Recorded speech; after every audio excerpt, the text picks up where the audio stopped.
kwamba hali tete inaendelea kushuhudiwa miongoni mwa watahiniwa wa somo la ishara kwenye mtihani wa kitaifa wa KCSE baada ya alama za wenzao waliotahiniwa katika somo hilo kukosa alama zao.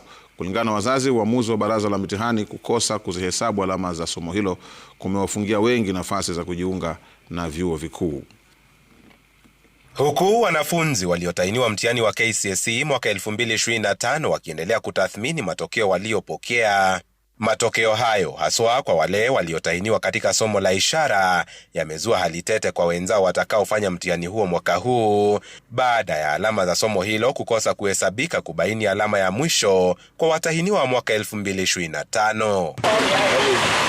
Mark Macharia aliyekuwa mtahiniwa katika shule ya upili ya Thangathe huko Mukurweini, kaunti ya Nyeri, ni kati ya wanafunzi walioathirika. Macharia aliyezoa alama ya C anasema iwapo somo hilo lingehesabiwa kati ya somo ambazo alifanya vyema zaidi, kwa sasa angekuwa na alama ya B- na ambayo ingemwezesha kuingia chuo kikuu. I don't see the reason why I studied a subject performed very well since it is not counted in my results. It was my biggest desire to enter in campus so that I can pursue my careers. I extend my knowledge in Kenya Sign Language so that even I can help others. Kwa nini Ministry ya Education haikuconsider hii subject na ni hao tu waliintroduce kwa shule? Nikashindwa. Mtoto wangu ndiye alikuwa wa number 1 kwa hii sign language na hawaikuhesabia. Kama walihesabu, mtoto wangu angeingia campus. Hali yake Macharia, ambayo ni sawa na ya watahiniwa 12,000 kote nchini wa mtihani wa mwaka jana, sasa ikiwatia wasiwasi wanafunzi waliotarajia kutahiniwa na kuhesabiwa somo hili mwaka huu.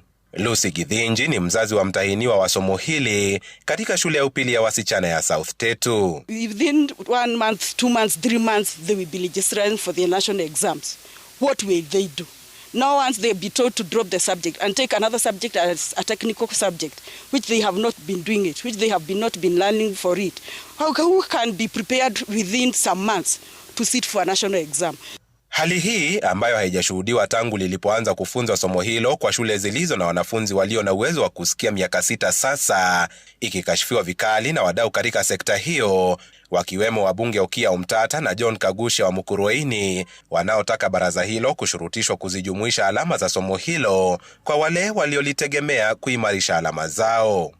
These students, having registered, having been taught and examined in that subject, and this subject having been graded before, they had legitimate expectation that even this year they would be graded. And so, not grading them is going against their rights. We need interpreters in all areas, no government offices. We need interpreters. And now, if the NEC change this one, we shall have few people. But now, this opportunity of training in high school, in Form 4, and then later a person become an interpreter, then it is possible to help deaf community activities. Kulingana na baraza la mitihani, hata hivyo, somo la ishara katika shule za kawaida hufanywa tu na wanafunzi wasio na uwezo wa kusikia. Afisa mkuu mtendaji wa NEC David Njengere akisisitiza kuwa mtaala ulivyo haujawakubalisha wanafunzi wa kawaida kufanya na kutahiniwa lugha 3. Kamau Mwangi, runinga Citizen, Mukurweini, kaunti ya Nyeri.